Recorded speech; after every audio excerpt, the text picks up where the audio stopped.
Well, hello and welcome to my YouTube channel. I feel a wee bit like the Reverend I Am Jolly sitting here tonight.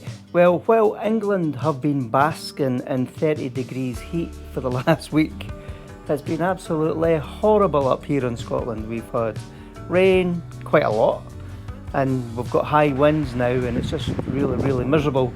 So what I thought I'd do is, do a still life.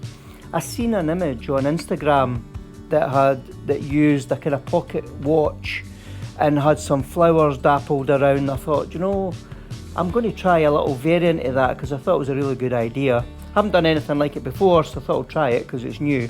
So join me. I'll walk you through the process. I'll walk you through my setup. I've got a plan, so I'll share my plan with you. So join me and let's see where this journey takes us. Right, so I mentioned I had a plan. So if I remember properly, we had a kind of square format for the image. We had a kind of pocket watch that had its lid open, and then if I just quickly draw what I think the pocket watch looks like, and then the pocket watch was hanging through the frame. So if I just do the hands, we do a 12 and 9, and then in here there was a flower sitting, and then what we then had was a series of flowers that were just kind of diffused in the background. So what I'll do is I'll just, because I'm going to use buttercups because my son Sam cut the grass for me during the week, and I managed to capture a couple before he cut them all up. Now, what I would like to try and do is have a whole background diffused. So I put a kind of bunch of flowers. They're all fake flowers, to be honest. But what I want to do is use these flowers just to contextualise in the background. Have this completely out of focus because I actually don't need it. But what I'd like to do is add some kind of colour cast to the image and maybe make that kind of golden brown, maybe have a kind of orange tint to support the brown, and hopefully, because it's such a dark night tonight, I might have to do some form of colour cast for that to work. But the plan is, I wanted to use the corner of the conservatory because it's the only place I've got kind of two windows in a corner, so that I can get my main light coming in from here, and I'm actually using natural light to light the scene.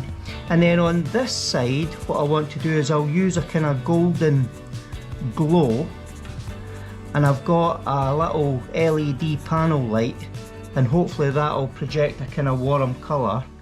And then the key thing for here is I want my background to be out of focus. So I'll use a shallow depth of field, so I'll probably shoot with f2.8. That's the plan. So let's see how we can go on. I'll walk you through how I set up my scene. Alright, so to satisfy my plan, what I'm going to try and do is I'll position these fake flowers there. It's just so I can hide the corner, the window, but I've got enough light coming in, and that might make quite a nice fitting diffused background. I've also got a frame that I made, and I use this frame for my overhead shots. And then what I'll do then is I'll use the frame and I'll put the watch over here. I'll try and secure it some way. Right, so this is my son Sam's watch, and he got that as a wedding present for being best man at my daughter's wedding. So what I'll do, I'm just going to be careful here. I'm going to wrap that around a couple of times just to see if I can get it secured. I wonder if I can lower it there. And I've got a wee crocodile clip here. Try and secure that there. So Whoops. Just so it doesn't budge. There we go, that might work. Right, so I need to get this pretty still. Right, so we can get that still there. Alright, after quite a few attempts, I think we have the watch in a stable position. So the next step's going to be set up a light. Pop this table here, move my camera, and then if I turn this light on, because what I'm conscious of is I don't want too much of a reflection on the light, but I want enough of the light to have a catch light on it. And because I'm going to walk you through how to edit all this. Right, I think we're finished. Alright, so I'll tell you, hats off to people who spend so much time doing still lifes, because you need the patience of a saint, and setting up's really fiddly, as you've seen already, so I'll have edited a lot of these mistakes out, but you'll have experienced what I've went through just to try and get that watch stable. Right, what I'm going to do now is I'm going to walk you through how I edit it, so I'll just switch over to Lightroom and probably Photoshop, because we need to blend the images in once I've edited them. And yeah, let's hop over and let me walk you through how I edit this image. We've loaded all our images, so what I want to try and do is just pick out the images that I want to keep. So none of these, because these are the wrong size and the wrong composition, so they were just our early images. Right, so here we go, we've got this image, that's actually got quite a nice face, it's got quite a lot of detail, that's a nice face as well. Right, so we can keep that. Now what I want to try and do is capture all the images that have got the buttercup in them. Right, so what I want to try and do then is just enhance the colours. In fact, why don't I'll tell you what I'll do is, that's got a nice warm face already, because I want to warm up the background if I possibly can. So I'm going to brighten up this image, and then I'll just lift the shadows a little bit, increase the whites, drop the blacks, just a touch of clarity, just because I really like that face. I'll just maybe tweak up the vibrance. Right, so what I'll do is I'll just select all the remaining images, because I know they've all got the same composition with the same focal distance. So that's that updated. Now let me just check. That's just catching up. Right, so that's bright enough. That's a good image. Okay, that's not. That's okay. That'll work. That might not work because I want to crop in, and I might have to take that purple out because it's just like going to your eye. Right, so I'll tell you what I'll do is if I export. Right, so I've selected all these remaining files.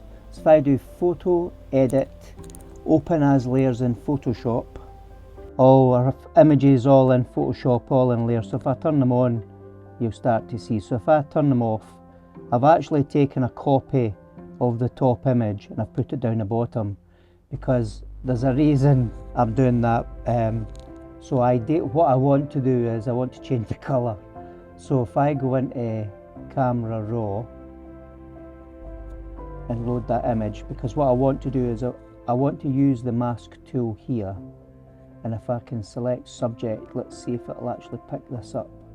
Right, that's perfect. So what I want to do is invert that mask. Right, I want to bring down the background. Now I want to desaturate the background as well, as just a tad. I want to get rid of those reds if I can. Just slide the green tint a little bit, warm it up a wee bit so we've got a wee bit browny glow. There, that's the colour I'm looking for. Maybe give it a wee bit more green. And then just reduce the saturation a little bit. Go back up, increase the exposure just a tad. Let me just see how it, see, that was quite nice, I like that. So there, that's actually really, really nice. So if I click OK, that'll go back, and that's my background sorted. Now what I want to try and do is, now I've got that tone in the background, I want to look at how I can then mask in these flowers. So if I then create a mask, if I select black as my foreground, select the brush, then what I want to do is just remove everything. My opacity is all wrong. So if I increase the size of my brush, just rub everything out. So there's a quicker way of doing this. I can actually select the objects, as you'll see in a little while. I'll do that actually because this could take a while, and I'll just save you all the pain. So one way of doing it is you create your mask, and then what you can then do is rub out everything else using your black brush without except that buttercup is the one that we're looking for to remain. I'm just going to take away some of these edges, and then if I've deleted a bit of the buttercup, so if I just increase my brush, I can bring that buttercup back. So now what I want to do is turn on this layer, but effectively what I really want to do is just grab that. So if I go to my selection tool, quick selection, and then what I'll do here is just grab that, it'll pick that up, that's okay. Copy, so Control V or Command V, and then do Control V. So if I just delete that, now what I then need to do is put another mask on here, switch to black, and then I need to switch to the brush, and then I need to rub all that out. So it just saves me a wee bit of time, and to be fair, I'm not even sure that's actually going to be in my main image, because I'm going to be cropping this to a kind of square format. But what we'll do is we'll go through this process just so you can see the different techniques and how to mask and rub out, or cut and paste and copy and add them in. So I'll zoom out just now. So we've got that one in. If I add this one, see, that's a nice image. Yeah, I'm going to add the mask, get the brush, increase the brush size, and just delete everything all the way around it until I get to the flower. I can bring the flower back, that's okay. So that's quite opaque. I just want to make sure that everything else has been removed and I've got no white in my mask. Right, so there's, if I switch back to white, and if I reduce the size of my brush, I can then bring back that buttercup. Right, now the only thing that's going to happen now is these buttercups are going to be a lot brighter than the background, but that's okay, we can deal with that. So there's another one. Actually, I don't want that one because it's not going to add any value to the image. That one might add value, so if I add a mask onto here, remember, and switch back to black, and then just again increase the size of my brush so I'm not wasting a lot of time. Go back over, bring everything back, delete my hand. There we are. So I'm going as quick as I can. I'm still leaving that there, we can see a bit of a halo around that buttercup here, but I can fix that. Right, now we've got some black, white patches over here, so let me just delete these and just delete this. Right, switch to white and then reveal that little buttercup, add this one on. I don't know if that will actually be in the crop. that could be in the crop actually. Let's add it in. So let's do exactly what we were doing again. Increase the brush size and then delete everything all around it. Bring everything back. Go up here. Let's play and catch up. Let's let it catch up. There we go. So if I reduce the brush size and get in a little bit tighter, just clean this up a little bit. Start to see that actually, do you know, that opaqueness, do you know, I'm going to reduce the opacity just because I don't want it too bright. Come back, I think that'll be quite nice. Right, increase that back up to 100. Then I'll go to turn on this layer. Oh, that could, I think that'll not fit in the frame. Let's add it, because I can always delete it. So back to black and bigger brush, just wipe everything out. Let's round about it. There we go. Whoops, didn't mean to do that. And then just go back over everything, bring it all back. That's really starting to annoy me now, so I will fix that in a second. So we're getting a number of little buttercups popping up. That's actually quite nice, the one on the left that we've just edited. So what I can do is I can reduce the opacity of that, as you can see in the layer. So if it is a wee bit too bright, I can reduce the opacity.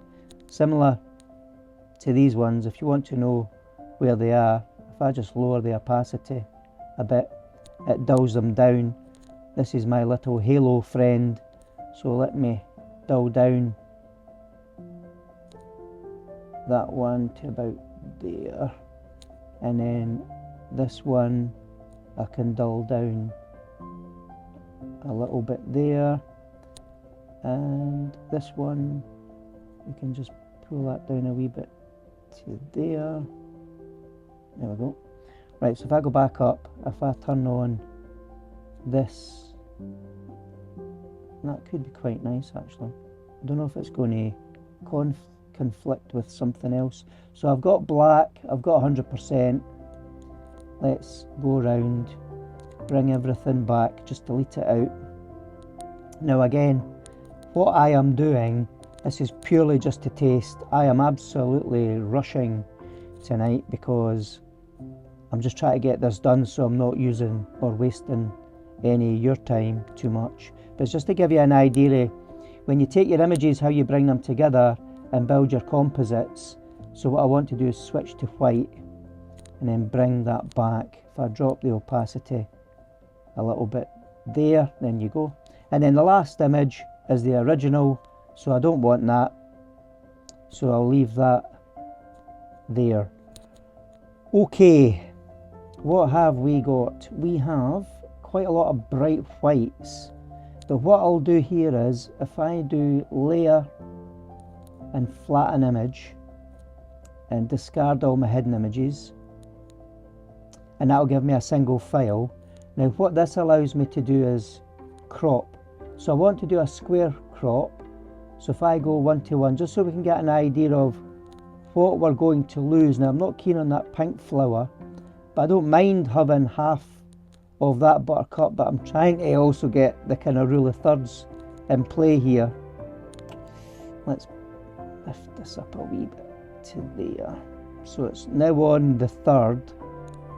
I've got half buttercups coming in, which actually it isn't. That's actually quite nice.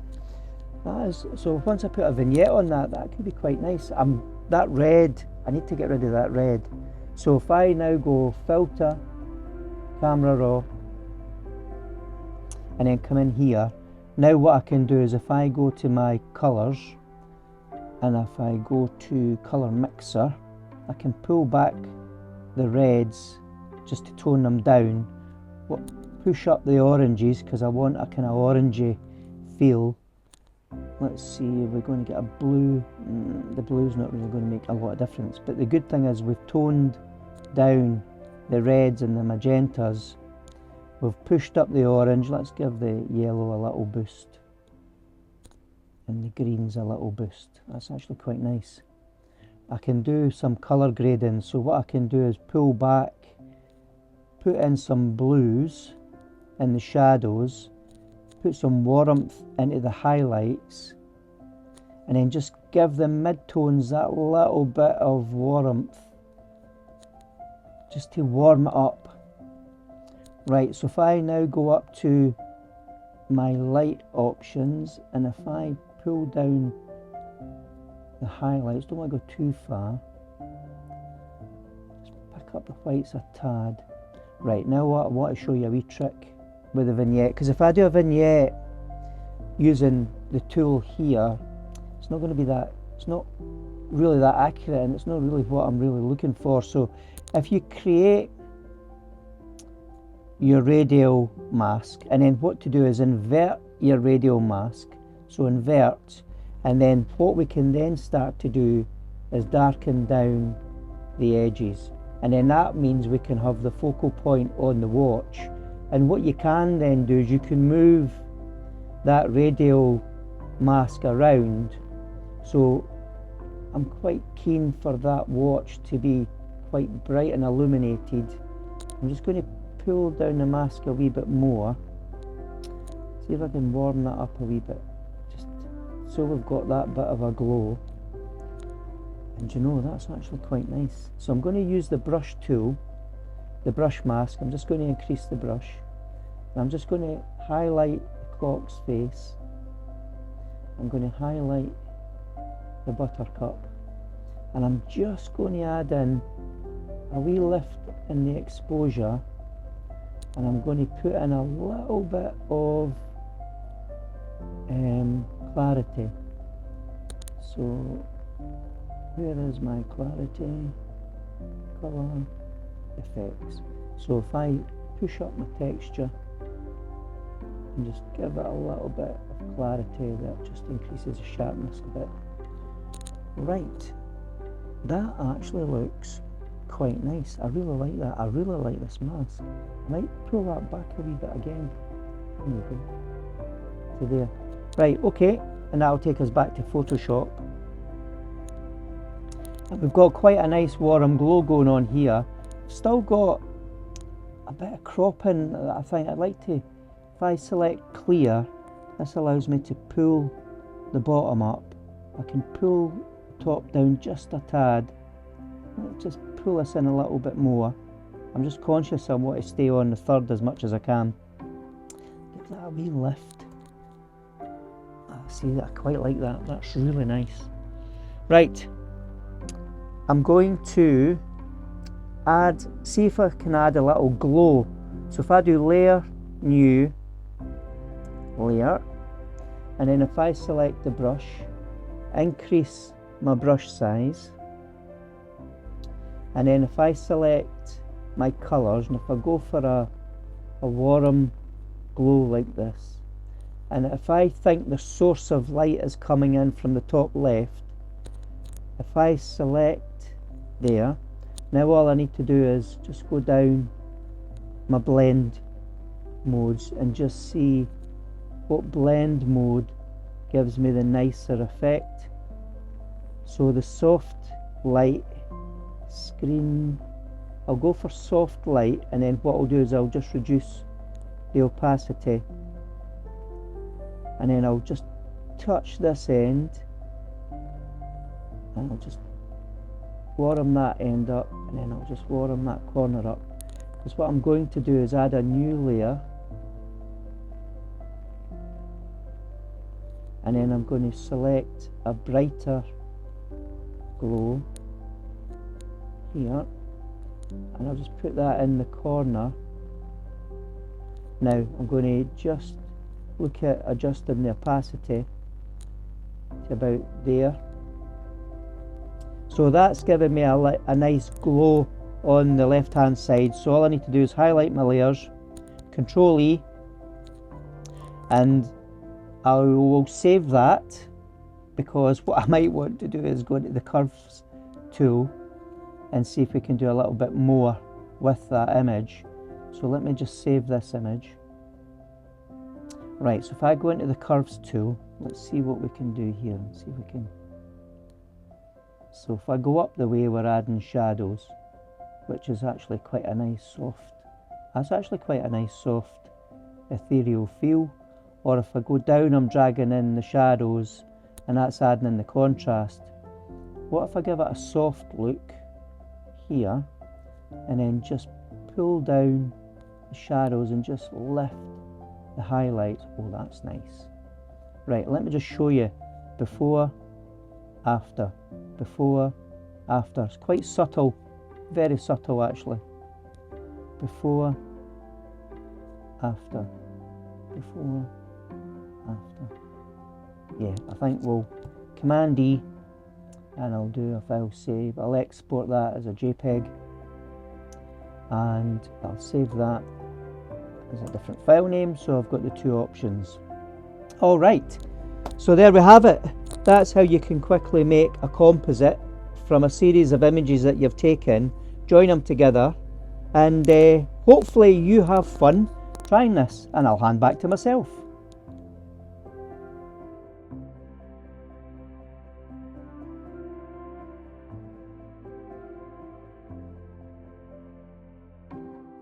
Alright, so I hope you enjoyed that.